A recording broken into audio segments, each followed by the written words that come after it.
Hey everyone, welcome back to Brian's Mysteries and Adventures on Trail.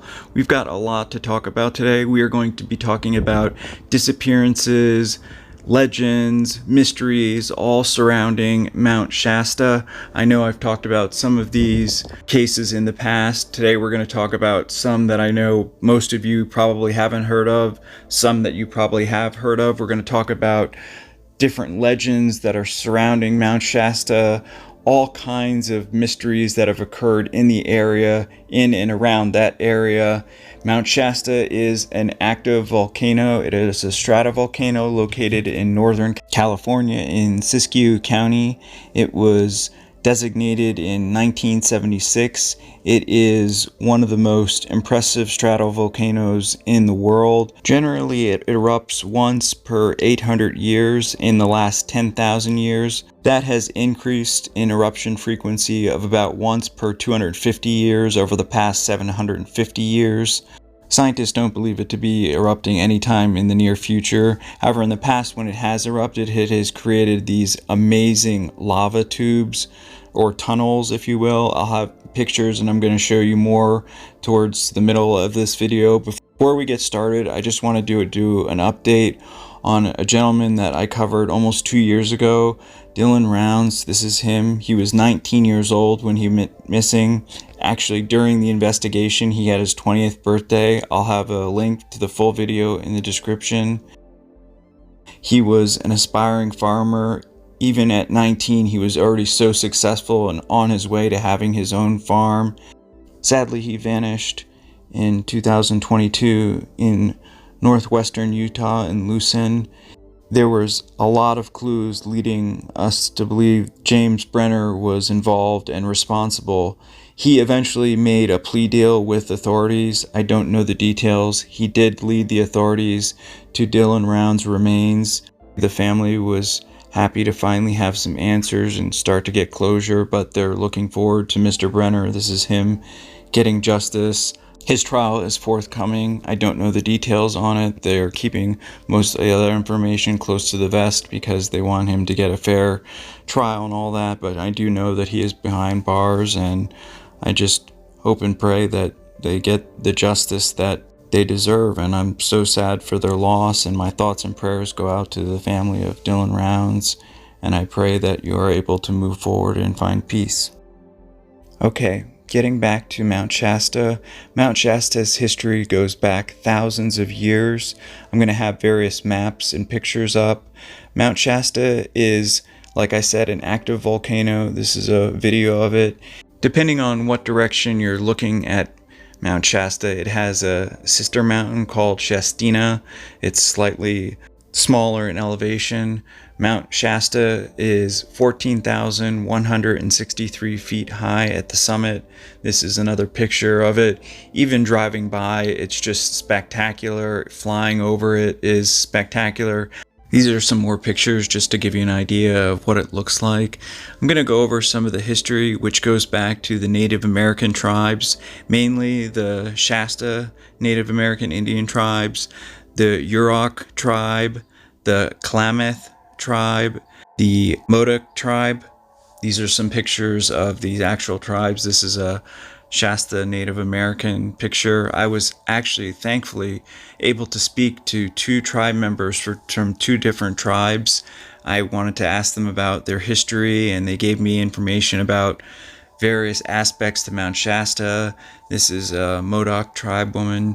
They all had different gods. Some were similar, but they all had stories of star people or sky people. The one thing that I found very interesting was both the Native Americans that I spoke to, one was from the Yurok tribe and one was from the Shasta tribe. They both told me, and from what I read, that they were not supposed to go above the tree line on Mount Shasta. These are all actual pictures of those various tribes.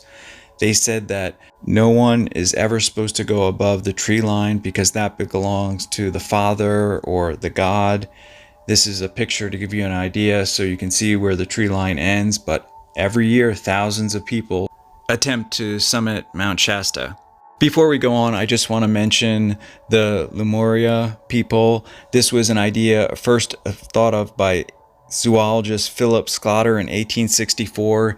He said that he believed that there was a continent over in India that fell into the Indian Ocean. Later in times, these people that really believed this believed that it was part of a larger continent, part of Hawaii in the Pacific Ocean, kind of like an Atlantis. There was this idea that this was a highly evolved society that was consumed in some kind of tsunami or massive storm. According to the legend, somehow these people managed to make their way to Mount Shasta and are now living underground at the center of it somewhere. Realistically, in my opinion, the idea of this is untenable because of the accepted theory of continental drift and other laws of physics, but who knows? I mean, I leave it up to your opinions. I'd love to hear what your guys' thoughts on all of this are. All right, so the most known case that you guys probably know about is Carl Herbert Landers.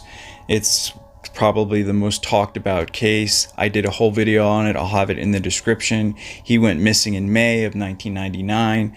As most of you know the story, he was 69 years old. He was trying to summit all of the peaks in California. This was the last one. That morning, he was camped at 50-50 with two of his buddies. They were headed up to Helen Lake, which is only about 700 feet away from where they were camped. Carl wasn't feeling all that great, so for some reason they told him to go ahead and that they would meet him up there. Personally, if I had been part of that group, I wouldn't have done that. I'm not faulting anyone in the group. I just think, in my opinion, I would have tried to convince him to stay with them for a couple more minutes or another hour and let him hike in the middle so that they could keep their eyes on him. He went ahead. The other two men went up to the camp where they were supposed to meet him. He was never found. A massive search ensued for him.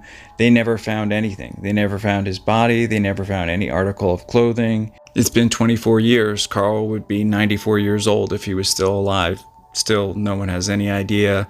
They even did, according to Mr. Politis, they did geological surveys because sometimes there's plate tectonic movements there, so sometimes rocks could potentially cover a body, but there was no movements based on that study. Nothing has ever been found, and it remains a mystery of Mount Shasta to this day. That same year, in 1999, a gentleman by the name of Rene Arnold, who went by Red, was out with three other people who were all novices. They were all greenhorns at hiking. They were hiking the Hotlam Balam glacier route on the mountain's north side. They reached the summit of the mountain on Saturday afternoon. They decided to go down to around 13,000 feet where they set up their camp. The next morning, on Sunday, they all got up. Red said that he was going to go out first and scout the area. That was the last the other three hikers saw of him. They called search and rescue immediately. Search and rescue sent out a helicopter. However, they were unable to find any remains at that time. The following Monday afternoon, a search and rescue unit was able to find his body at roughly 12,000 feet in elevation. He appeared to have died from some kind of fall. To this day, no one really knows what actually happened. I wanted to mention this case because these four guys were complete beginners, whereas Carl's group, they were all experts. They both happened on the same year. However, the beginners group, they actually got to the summit. They lost one of their members on the descent. Carl's group, the very experienced hikers, didn't even make it to the summit. They lost one of their members on the summit. Who knows what happened in either case? This next case is extremely bizarre. Friday, August 28th, 1970, a couple of hikers came upon a woman at roughly 10,500 feet. She was so out of it that she could barely speak. She was dressed appropriately for the weather, but didn't have any food or water. They brought in a search and rescue helicopter.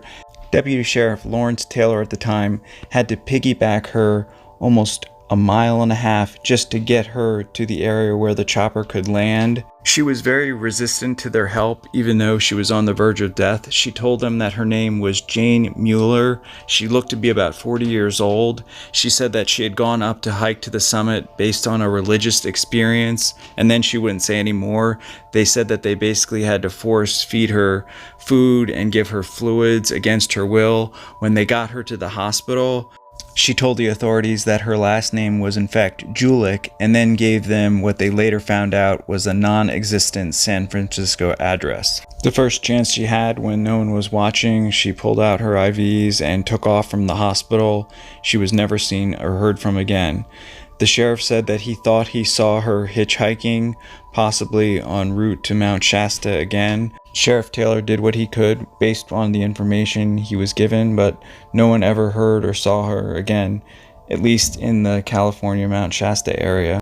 She is now known as the woman that was rescued off Mount Shasta and vanished again. Another odd disappearance on Mount Shasta was the disappearance of John Neza. He was 80 years old at the time. He disappeared on Mount Shasta on July 17th of 1965. John had summited Mount Shasta over 40 times.